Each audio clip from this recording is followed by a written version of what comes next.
भाई बहन का संपत्ति विवाद नहीं हो, यानी इसके लिए क्या उपाय है, यानी क्या करें ताकि ये विवाद हो ही नहीं। यानी कभी भी बहन अगर चाहकर भी अपना हक का दावा नहीं कर सकती है। यानी भाई को ऐसा क्या करना होगा, तो बहन अगर कोई भी कानूनी प्रक्रिया में चल जाए लेकिन वह अपना हक का दावा नहीं कर पाएगी, यानी दोबारा वो हक प्राप्त नहीं कर सकती है। आखिर क्या करना होगा एक भाई को, यानी भाई बहन का जो संपत्ति विवाद है, ये भी विवाद आजकल आपको देखने को मिलेगा। इसलिए बहन जो है वो अपने पिता की संपत्ति में हक मांग रही है। यानी ये हक इसलिए मांग रही है कि वर्तमान में जो कानून है उसमें बेटा और जो बेटी है उसको बराबर का हक दे दिया गया। जितना हक बेटा का होगा उतना हक बेटी का भी होगा। यानी ये जमीन है, ये पिता की जमीन है, ये मकान है, ये पिता का मकान है। लेकिन इस पिता की जमीन में, इस पिता का मकान में जितना हक ये बेटा का होगा उतना हक ये बेटी का भी होगा। यानी दोनों का समान अधिकार है। इस अधिकार से इनको आप वंचित नहीं कर सकते। यानी ये कभी भी इनके विवाह का अगर 10 साल हो चुका है तो भी ये हक का दावा कर सकती है। आप जो है उसको वंचित नहीं कर पाएंगे। अक्सर ये विवाद जो देखने को मिलेगा, ज्यादातर जो विवाद ये आपको एक तरह से दिखेगा वो पिता और यहाँ पर जो है पिता की अगर मृत्यु हो जाती है उसके बाद ही देखने को मिलेगा। यानी पिता अब इस दुनिया में नहीं है, पिता का मृत्यु हो चुका है, तो अब जो है एक तरह से भाई और बहन का रिश्ता भी अच्छा नहीं रहा किसी कारणवश। जो भी हुआ होगा ये तो बाद की बात है, लेकिन वर्तमान स्थिति ये है कि दोनों में मतभेद है और ये इस मतभेद के चलते अब बहन ये कहती है कि उनको अपने पिता का हक चाहिए। वो हक वो लेना चाहती है, जमीन लेना चाहती है, मकान में हक लेना चाहती है। अब यहाँ पर सवाल उठता है कि आखिर ये भाई क्या कर सकता है, क्या इसको हक देना पड़ेगा? क्या कहता है हमारा कानून? क्या कानून बदल चुका है?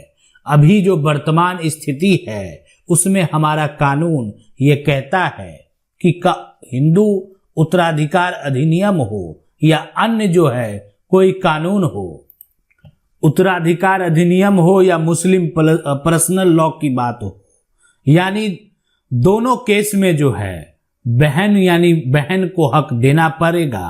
फर्क होता है, यानी हिस्सेदारी का जो शेयर है उसमें फर्क होता है। यहाँ पर बराबर का हक होगा, यानी भाई का और बहन का शेयर जो होगा वो बराबर होगा और वहाँ बहन का भाई से आधा हो जाएगा। यही कहता हमारा कानून। लेकिन हक तो देना होगा। हक वो कभी भी प्राप्त कर सकती है। वह आपके ऊपर केस फाइल कर सकती है, वह आपके ऊपर ऐसा केस कर सकती है जिससे वो अपना हक जो है वो प्राप्त कर लेगी। इसके अलावा यहाँ पर जो समझने वाली बात है, जो जानने वाली बात है वो ये है कि अब जो है यानी क्या होगा, अब यहाँ पर ये होगा कि अभी एक भाई जो है कुछ भी कर ले उसको नहीं रोक सकती है। इसलिए कानूनी तौर पर है ना, कानूनी तौर पर उसका क्या है, समान अधिकार है और वो अधिकार प्राप्त करने से एक भाई जो है नहीं रोक सकता है। अगर एक भाई संपत्ति को बेच भी ले तो भी जो है बहन कानूनी तौर पर दावा कर सकती है, संपत्ति को वापस प्राप्त कर सकती है। यानी आप बहन का हिस्सा बेच नहीं सकते। आखिर क्या करना होगा, यानी इसके लिए, इससे बचने के लिए अब तो कहेंगे कि आज ये है, कल को मान लेते हैं इनके पिता की बहन भी जो है हो सकता पैतृक संपत्ति है, दादा परदादा की संपत्ति है, पूर्वज की संपत्ति है। आज बहन के साथ साथ जो इनके पिता की बहन है, बुआ है, वो भी हक का दावा जो है कर रही है, तो क्या होगा, क्या बचेगा इनके पास? ये क्या हो रहा है इनके साथ? क्या ऐसा संभव है? बिल्कुल संभव है। अगर संपत्ति पैतृक है तो पैतृक संपत्ति में जितने उत्तराधिकारी हैं, यानी कहने का मतलब ये है पिता की बहन है ना, पिता है और ये पिता की बहन, उसको भी हक होगा। अब यानी पिता का कहने का मतलब हुआ तो आप यहाँ पर हुए, आप कह सकते हैं। और आपकी बहन है ना, आपकी बहन, तो पिता का बेटा हो गए आप और आपकी बहन, तो आपकी बहन भी मांग रही है और पिता की बहन भी मांग रही है, तो ऐसा भी तो संभव है, हो सकता है, हक का दावा करने आ सकती है। आज बचने का उपाय बताएंगे। यानी ये बचने का जो उपाय है ये एक बेहतर उपाय है। यानी इसको बचने के लिए कागजात तैयार करना होगा, रजिस्टर्ड कागजात तैयार करना होगा। यानी अब आपको रजिस्टर्ड जमीन का, संपत्ति का बंटवारा करना है। यानी कैसे करेंगे बंटवारा, ठीक है, बंटवारा जो है कैसे करेंगे संपत्ति का, ये होगा कि आप जो है, यानी अगर ये करने नहीं आता है ना, तो आप किसी वकील से संपर्क कर लेंगे, उनसे बात करेंगे। यानी कहने का मतलब है कि उनका सलाह आप ले लेंगे कि उन कानूनी जो दस्तावेज है वो कैसे तैयार होगा, ठीक है।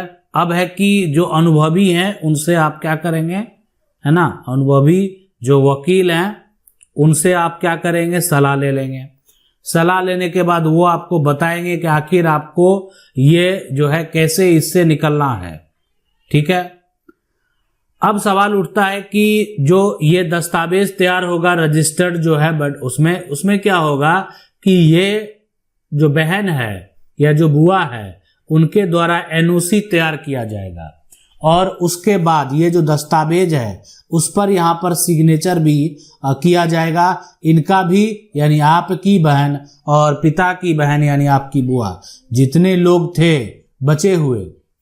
आखिर इसके बाद होना क्या है, तो इसके बाद ये होगा कि ये जो समस्या है ये दोबारा आपको देखने को नहीं मिलेगा। यानी कोई दावा करेगा तो आपके पास सबूत होगा कि ऐसा हुआ है और अब जो है यानी ये वर्तमान में मेरे नाम पर है, यानी ऐसा किया गया तब मेरे साथ ऐसा हुआ है। आज एक तरह से लालच के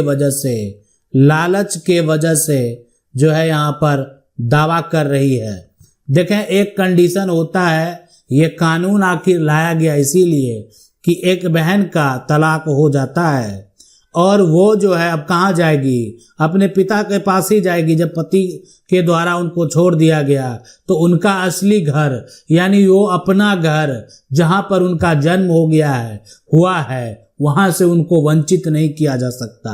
अंत में अगर ऐसा समस्या उत्पन्न होता है तो फिर, इसलिए कि हमारा कानून है, विवाह का भी कानून है तो तलाक का भी कानून है। आप विवाह कर सकते हैं, किसी से कर सकते हैं, उसके लिए आप स्वतंत्र हैं। तो ये भी कानून है कि आप जो है एक तरह से अलग हो सकते हैं और अलग होने के बाद जो है दूसरे से विवाह कर सकते हैं। तो ये जो कानून, अब मान लेते हैं किसी महिला को जो है किसी व्यक्ति के द्वारा अलग कर दिया गया, उनको छोड़ दिया गया, तो उसके बाद क्या होगा, उसके बाद वो महिला कहाँ जाएगी, तो अपने जो है पिता के घर जाएगी। तो उनको एक अधिकार है, उनके पास एक मजबूरी है, उस आधार पर जो है वो संपत्ति का दावा कर सकती है, संपत्ति पुनः जो है प्राप्त कर सकती है। ऐसे कुछ कंडीशन हो सकते हैं।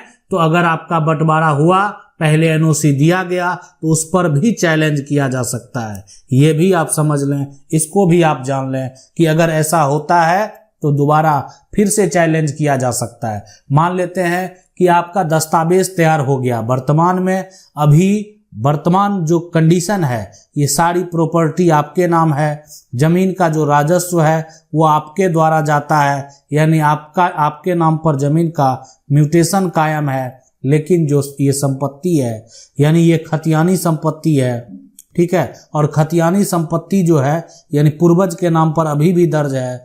लेकिन वर्तमान इंफॉर्मेशन क्या कहता है कि पूर्वज के नाम दर्ज है, लेकिन इसका बंटवारा हुआ, इसका एक रजिस्टर्ड बंटवारा हुआ जिसका दस्तावेज भी आपके पास मौजूद है, और उसी आधार पर जमीन का नामांतरण जो है आपके नाम हो चुका है।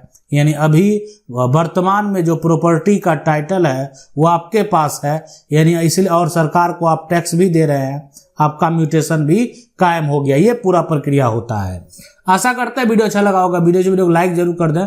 चैनल को पहली बार देख रहे हैं सब्सक्राइब करके जो बेल आइकन है उसको जरूर दबा लें। मिलते हैं अगले वीडियो में, तब तक के लिए जय हिंद।